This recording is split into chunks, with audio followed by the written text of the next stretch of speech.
Welcome to the Author to Authority podcast and happy 2024. Wow, I can't believe that we are at the beginning of a new year. For the first 10 episodes in 2024, we are going to take a look back at the top 10 episodes of 2023.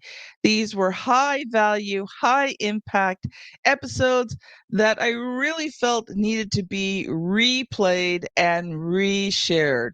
So sit back and enjoy this top 10 episode. Welcome to the Author to Authority podcast.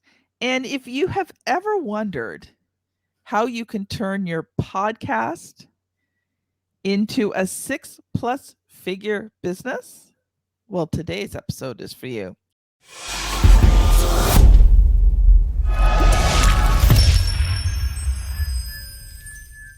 I want to welcome Joanne Bolt to the show. She's a Southern mama with a snarky attitude. I already like that. Who ran a $56 million real estate team before turning to her true passion, helping women build their businesses they dream of. She's host of the B Word podcast and founder of Podcast Her Network. Joanne builds community for women podcasters to get out of the messy middle and into action to achieve their unapologetically ambitious goals. But men, I guarantee you what she's talking about today will help you too. Welcome to the show, Joanne. Thanks, Kim. I appreciate it. I'm happy to be here. So, Joanne, since this is your first time on the Author to Authority podcast, I would just love for you to take a few minutes and just share, when did you make this humongous decision to turn from real estate into your own business? Because I know that would be a huge transition. So I'd love to hear more about your story and how did you become the B Word podcast and the founder of the Podcast Her Network? That's a great question. And one that my peers in the real estate community are still asking me is, why in the heck did you leave? And the thing for me is I got into real estate very young. I mean, I was 24 years old when I went into real estate. And I just felt like I had done all I could do. I had given everything I could to the industry. And there comes a point in everyone's life and career. I mean, call it a midlife crisis if you want. I embrace that. It's okay. But at the point where I didn't want to take a phone call from a buyer or seller anymore, and I had a team of agents, and when they called me for help, I was really tempted to not answer it. And that's when I knew, as a leader of a team, I couldn't have a team anymore if I didn't want to help my team members. Yep. And I didn't want to work with the buyers and sellers. I was handing everybody off. And finally, I looked at my husband and said, I've lost my passion. And I don't know why, but I just lost the passion for the business. Mm-hmm. And so he looked at me and said, well, then, take a buffet year and go figure out what you want to do. And I started playing around with coaching and consulting other real estate agents because I thought, well, I've got a lot of experience in that world and I trained all the time at my brokerage. Yep. So let me take this out into the coaching world. And I kind of started the B Word podcast a little bit flippantly as a joke. Like everyone has a podcast, kind of like everyone's a real estate agent in their second or third job. Everyone holds a license. And so it's kind of a joke for me. And what I found out was I loved it. Like I absolutely love being behind the microphone. I love putting together short little episodes that really impact people in their business. They give them a little aha moment of, oh, I could do that too. Or why can't I do that? Or, oh, here's how to do that. And what I figured out with me is I'm actually not a coach. I'm a consultant at heart. And there is a difference between the two. And for me, podcasting met that consultancy need. And so I kept doing that for a while in the real estate world, and then sort of started leaning more into women entrepreneurs. And then the podcast started shifting a little bit. And it's okay if you want to own a podcast and you want to shift your topic, like your audience, it may take a little bit of maneuvering, but they'll come with you because you form relationships with them. Yes. And I started discovering that more and more questions I was getting from my audience were about podcasting. But not how to start one, which is my pet peeve. Like, please don't ask me how to start a podcast. There's 603,000 YouTube episodes on that. Go look them up. They'll tell, there's really no one microphone you have to have. There's really no one platform you have to have. Like, girl, you can figure this out. Okay. Yeah. What the next step for me in podcasting is, and how do you make it make money for you? And where Yes. I Yeah. love to dive in, and this is where then I shifted in the B word podcast, is not just, everyone starts a podcast to monetize the podcast. And I'm like, it takes Mm-mm. so long to get to the point where you can monetize the podcast. But if you are talking into a microphone, you're doing it for a reason. You're Yes. supplementing a business you already own, most likely. So how do you make that podcast monetize your business? And that's where I Yes. found my niche, and I've been here ever since. It's a really Oh, long-winded story, but I'm 44. I've had a few years. you and I are going to have fun today, Joanne. Oh, so a couple of things that you said that let's just go back and touch on. I don't think it was a midlife crisis. I think you were just ready for something new. I totally was. But some of Yeah, my I friends get. called it a midlife crisis. I laughed and said, well, and again, snarky Southern mama, better me start a podcast than, find a pool boy I liked instead of my husband. So there you go. Yeah, yeah, and I think it's okay. Like, I started writing books in my 40s, Mm. and I didn't know at the time that decision would totally change the trajectory. I've been talking a lot today. Trajectory of Trajectory. my life. I wrote books because I was in network marketing and I wanted to help other people in network marketing. That was why I wrote books.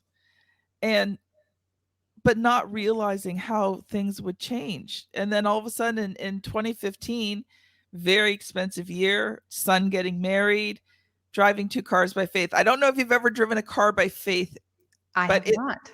okay, this is where you make the decision you don't want to go into debt anymore, so you don't buy new vehicles. So you're buying older vehicles that you can afford.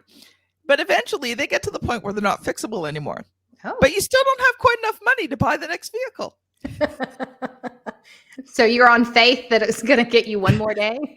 It's like you get in the car, God, please just let me get into town to do my shopping. Oh my And God. then you I get love in the it. car, it's like, God, please just let me with the make it ice back cream. home again. I love it. And a lot of the podcast listeners know the story. I went on a freelance site. I'm very creative, writing music. I don't write music, but I'm a musician.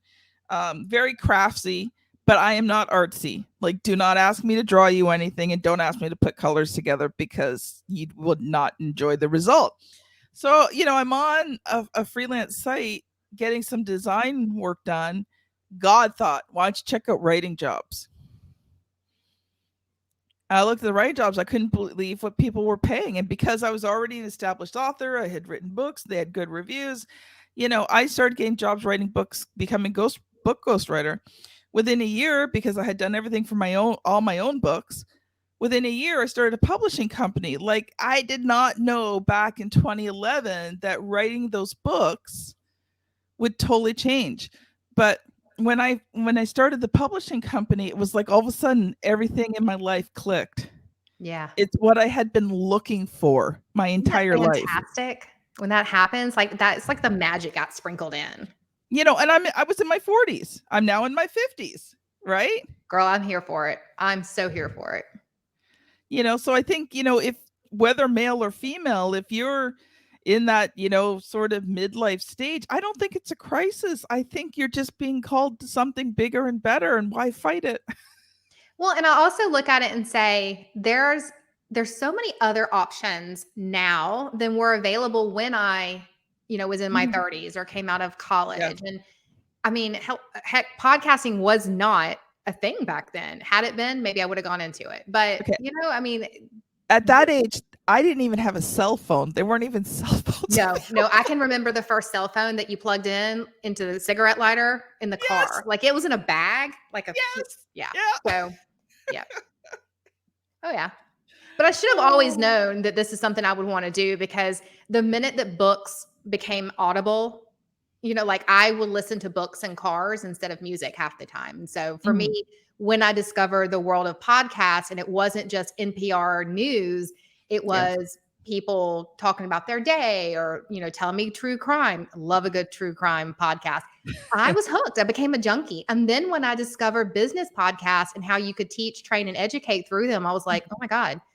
And I feel like these podcasters, they're like my besties, like we're going to go out and have a cocktail soon. And that's when I was like, oh, this is no different than real estate. You're forming relationships, you're doing the thing, you're being an entrepreneur. And I was like, oh, this is just my next gig. There you go. Just like like you went from ghostwriting your own books to ghostwriting other people's. It was just that next evolution. Yeah. Yeah. And I think I don't think it's something that you should be afraid of. I think you need, and God bless your husband giving you a year off to explore. I was very fortunate. Not everyone gets that, but I was very fortunate. Yeah. I had done a really good job too, as I sort of realized I wanted to begin transitioning. Mm-hmm. I always would take a good portion of the revenue from real estate and put it aside because I never wanted to start a real estate year with my team, with no money. Like we always had to have a P&L ready for the next year anyway. And so I just started shifting some of that into the when Joanne figures out her big girl life account. And so we had a little bit of a buffer because I had done that. But honestly, some of it occurred during COVID. So God kind of kicked us all in the pants and said, yeah, well, you're going to have to stop selling homes anyway to a degree because some people will buy them virtually, but not a lot of people. And so that kind of forced my buffet year to really, really begin to take effect. Yeah, I took a buffet year, but it wasn't. Actually, it was almost 20 years ago. About 6 months after my dad died, I was on the verge of a nervous breakdown. From 2001 to 2003, I had lost 10 very close people to me in my life. Gosh. And I had not stopped to grieve. And 6 months after my dad died, I was on the verge of a nervous breakdown. And I managed to get laid off from my job. That was a blessing. And my husband and I talked about it, and he knew I was not in a good place. And so I took a year off and I grieved. I grieved for a whole year. I allowed your body myself, needed it. You needed it. Yeah. And it was probably one of the best things I ever did. Now, financially, it wasn't too good, but right. We didn't have reserves, but I needed to do that. And I'm so thankful to my husband, for supporting me in that and giving me that time to grieve. Mm-hmm. Be thankful. I think sometimes we don't acknowledge as successful people our partnerships, and like the people that have supported us along the way. Mm-hmm. And that you can't get to where you are today if you don't have that squad or tribe at home who gives you the permission to do those things, lets you breathe. Yeah. It hasn't always been easy because my husband is not an entrepreneur at all. And so having an entrepreneur as a wife has been an interesting journey for him. But he's come to accept that is my calling. And so even though he doesn't always get it, and there were years that it was very rough and difficult because he really didn't get it. But now, he is my biggest fan and my biggest supporter. He still doesn't always get it, but he loves me and he knows that this is what I'm called to do. My husband says that he likes the non-grumpy version of me. And so he's so thrilled with me moving out of real estate because he was like, you were always grumpy in real estate. And I'm like, I just should have known, right?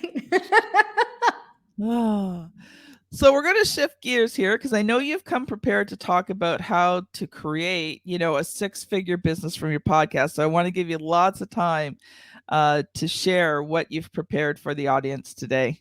Absolutely. Thank you so much because there's so many faucets to this discussion that we could take. But I thought what I would share with your audience today was really if you're going to host or guest on a podcast, how to turn that experience into massive revenue. Yes. Because the big buzzword in digital marketing right now is, oh, you need to go guest on 1,000 podcasts. And if you don't have a plan in place to do that, then you're really just sitting behind a Zoom camera for hours on end, slightly wasting your time. You're throwing spaghetti on the walls and seeing what'll happen and what'll stick. And that's great if you've got that kind of time.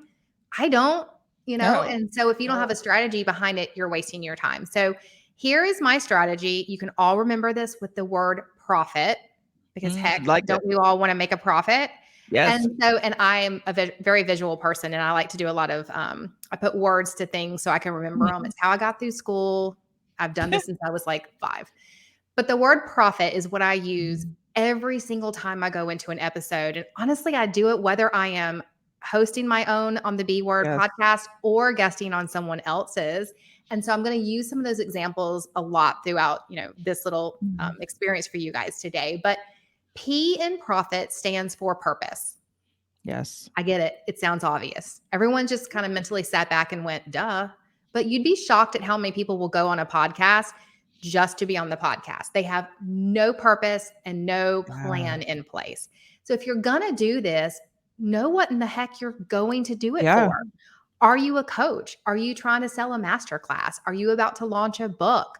Do you have a doggy daycare situation that you need people to help you bring in toys for? Like whatever it is, have a plan in place and have a purpose for every podcast that you go on. When you know the purpose, then everything else gets easier. So now the R in profit is form a relationship. These relationships are so key critical to making any form of revenue off what you're doing. And there's 2 types of relationships you're going to form. One is with the other person. I mean, I have formed so many relationships when we have not had the camera turned on and the record button pressed. In fact, I will give you this one story. I made $10,000 off of one podcast episode, and it wasn't during the recording time. I was actually the host. It was on the B Word, and one of my guests and I were talking back and forth, and we had such a great vibe that when we stopped recording, she looked at me over the camera and she was like, I'm hosting a conference in 2 months. Would you come in and be a keynote speaker?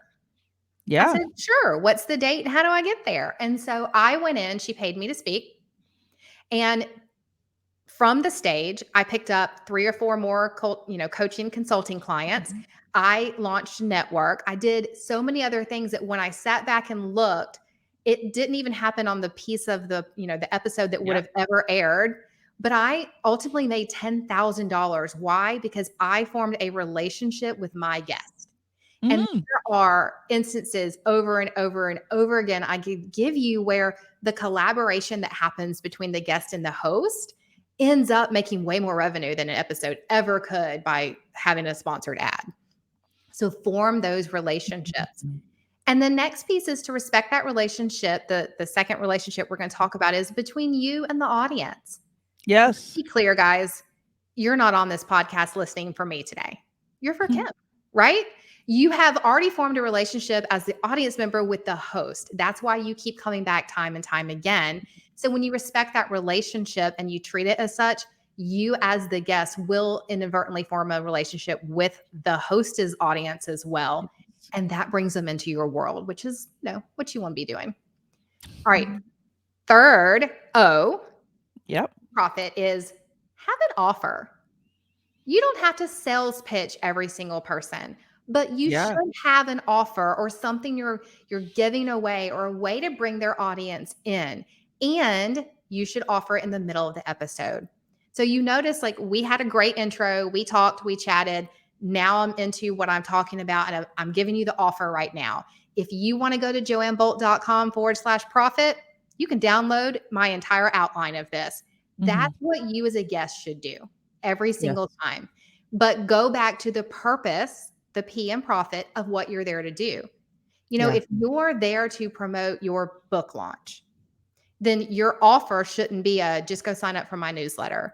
Or your offer shouldn't be a let me give you 6 ways to go live on Instagram. No, relate it back to what you're there to talk about. So if you're going to promote a book, have a workshop, have a workbook, have a free excerpt that you can send them ahead of release date where they can get intrigued. Just relate it back to what you're talking to, because if they're interested in the episode, they're more likely to go and take you up on your offer. If you have a product, maybe it's a one-time discount with the host of the podcast name. It can be 1,000 different things. What you're doing is, again, drawing them into your world via your host of the podcast. So then we're going to go from PRO to F. And F is the follow-up. Again, This one sounds obvious, but you'd be shocked at how many people skip this one because they just don't understand it and they don't want to take the time. If you're going to give an offer, which gets people into your email list or gets them into your world, have a way to follow up with them. Do Yes. not do a download on your website and not have a follow up email sequence. It doesn't have to be elaborate. It doesn't have to be 12 months long. It can be 2 emails or 1 email, but follow up with them. If you're Yes. directing them to something on your Instagram, you want them to DM you to get a 15-minute coaching call, strategy Yeah. session, whatever it is, make sure that then you're going back in and you're following those DMs up and checking in with them. You've got a Yeah. system in place that doesn't let them just drop off the wayside. Because otherwise, again, you've wasted your time in this entire thing. Of course. Yeah. Yeah, right? All right. So then I love the word I. We can use it 2 different ways in the profit system. One is you want to intrigue them. Okay. So this is what I use if I'm a host. So the way that you intrigue them is you go through the entire episode with your guest, and then when you go offline as the host, you figure out, oh, okay, what else would my audience really want to hear about? Like, hey Kim, would I want to hear about what your daily schedule really looks like? Or how you actually book people onto that podcast, or Mhm. what's your follow-up email sequence, since Joanne just talked about it. And as the host, my intrigue would be an email out to my audience that says, oh, by the way, if you want her XYZ or a special discount, then do this. Yeah. Text this word, DM this, or maybe I add a bumper on to the end of my podcast that says that. Mhm. Because now I've intrigued them. I'm like, oh, I got them interested in my audience. But as the host, how do I get the listeners into my list?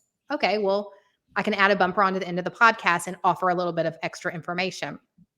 Yeah. If you're the guest, your I is inform them. You want to teach them something.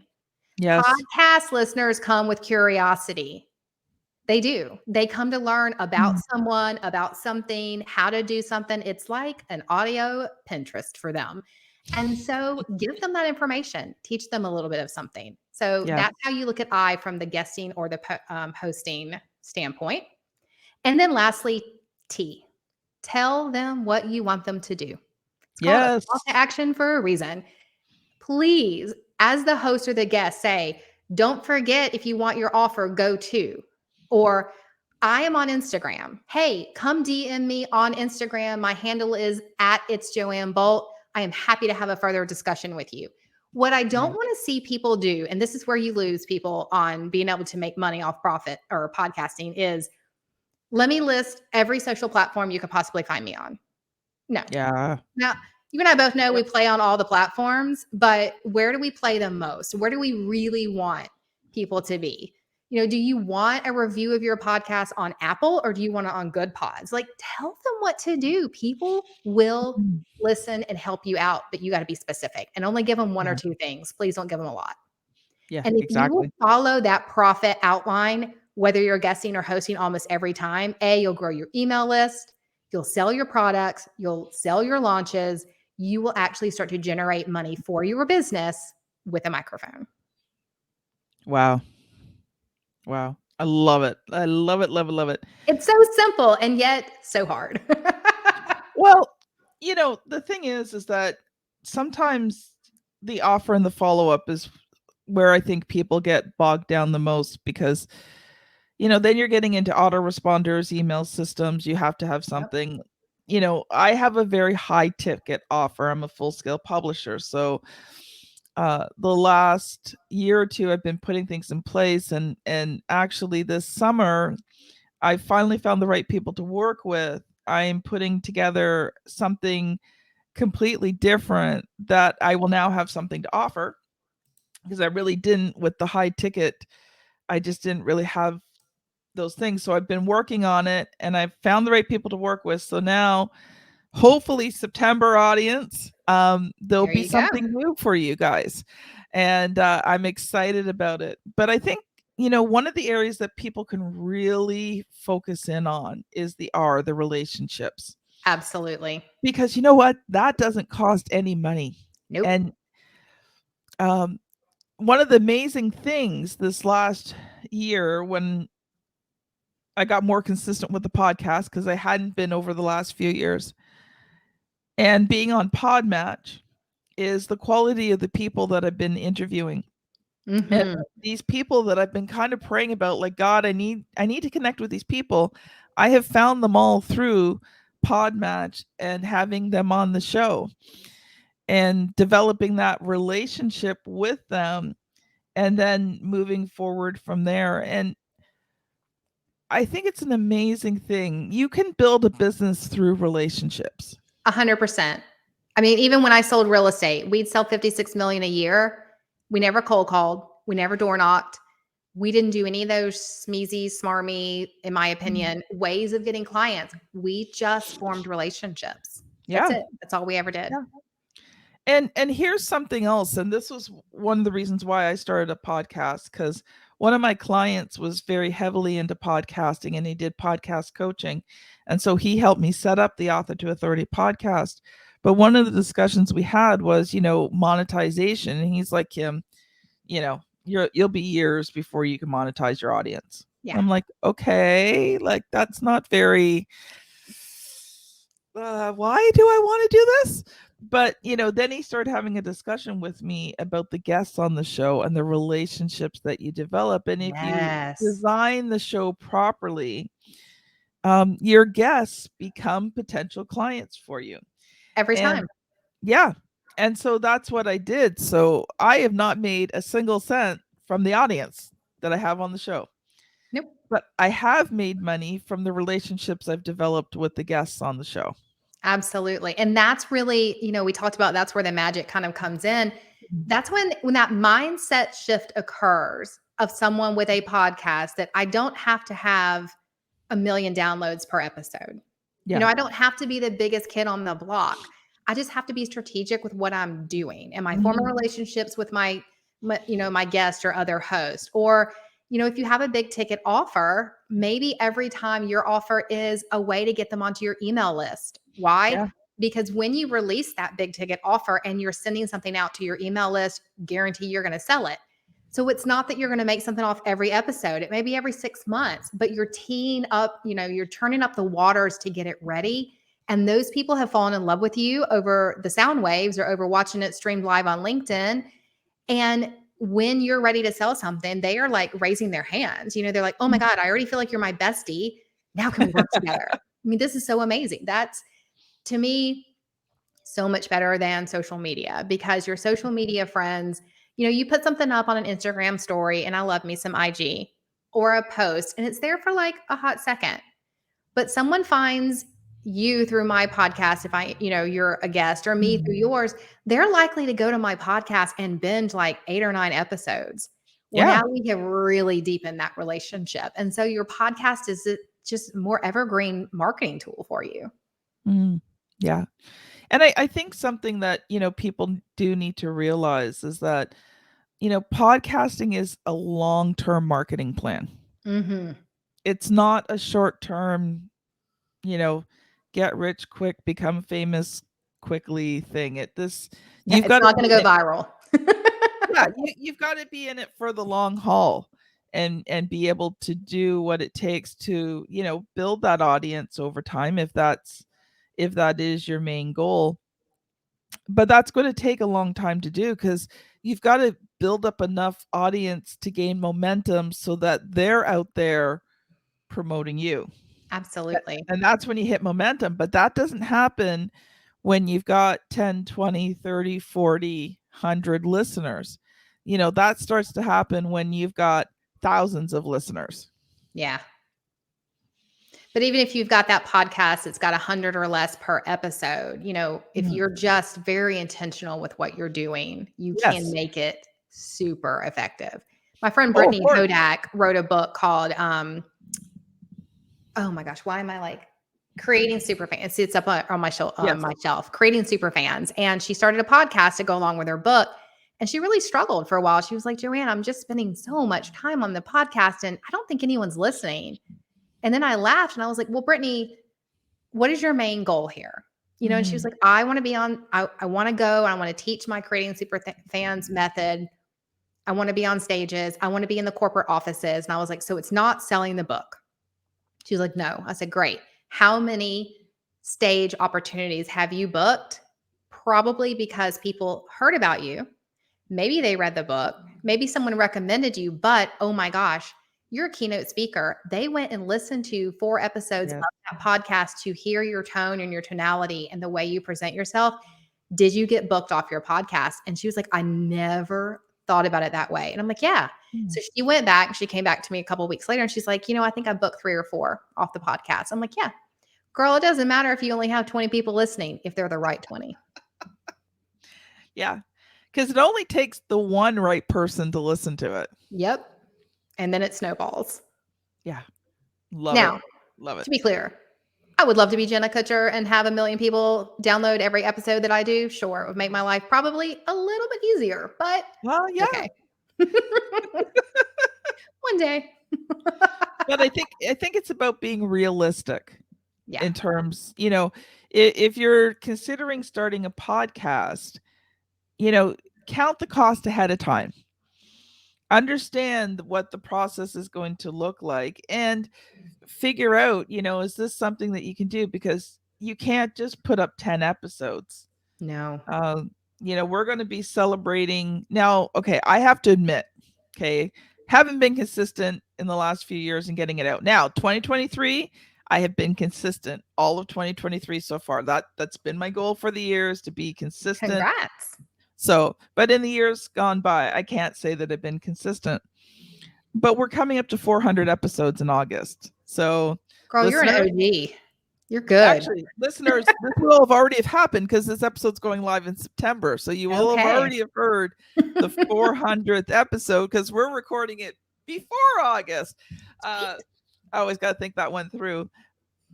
But coming up to it, it was like, I'm like, yeah, this is, this is when you start hitting 400 or 500 episodes, you can really start to use that podcast more effectively. Well, and you've gotten into such a good rhythm by that point. I hit 100 episodes and realized the rhythm needed to be tweaked a little bit, but now the rhythm is a little bit better. And so you just get better and better at it. It becomes more, easier to be consistent. I would say it's a skill set. It's something that you brush your teeth every day without thinking, oh, I have to go brush my teeth. You just automatically do it. So you're going to sit down and start recording because it's already ingrained in you now that that's something that you do for your business. Yeah. Yeah. And the other thing too, is you get better over time. Like I found. Please don't go and listen to my first episode. Oh, I know. So my podcast mentor said, get the most famous person that you know to be on the podcast as your first guest episode. That happened to be Bob Berg. I had no clue what I was doing. I was nervous. How'd that work out? I was nervous as all get out. Thankfully, he is the consummate speaker, and he cared enough about me to carry the whole conversation. My mentor said, get the most famous person you can, or the person with the biggest social media following, because they'll hopefully share your episodes at around episode 30 or 40, because on episodes 1 through 4, you suck. Yeah. But you know what I found, and I don't know whether you can speak to this, but when I hit about episode 300 in around there, all of a sudden my guests are going, Kim, you're such an amazing interviewer. And I'm like, really? But I guess just over time, I've just been. It's a muscle you have exercised now. And, it really is. It's like, if you're going to run a marathon, you don't go out and run the marathon the first day if you've been sitting and eating potato chips on your couch. You start by walking and then maybe jogging, and then maybe you walk jog, and then maybe you add a little bit longer to that walk jog, and then maybe you make it a little bit shorter time. Like, you have to work up to doing a marathon. Yeah. Again, it's really no different in the podcasting industry, whether you're on YouTube or whether you stream live or whether you have the most amazing editor ever who can take out all the ums and ands and the pops, like all that stuff.